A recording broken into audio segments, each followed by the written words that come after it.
Hello, this is Susanna, one of the storytelling co-editors at the academic parity movement. We cover short anonymous stories from targets of academic bullying. Here we go. When I became a father, I asked my supervisor to give me a few weeks of paternity leave, based on the university policies. She agreed at the time. However, from the first day after my baby was born, she started giving me several projects to work on remotely. As an immigrant, we didn't have the luxury of having families around to help us in those hard days. My wife went through C-section and was also suffering from postpartum depression. I had to take care of her and the baby 24/7. My supervisor continued to call me day and night and asked for the progress report.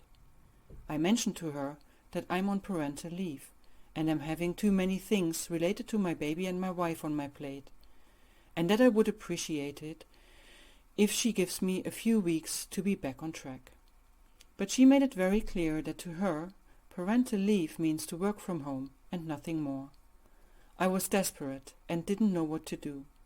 I asked for help from our human resources. I explained what was the expectation of my supervisor, and they mentioned that a parental leave was not remote working from home.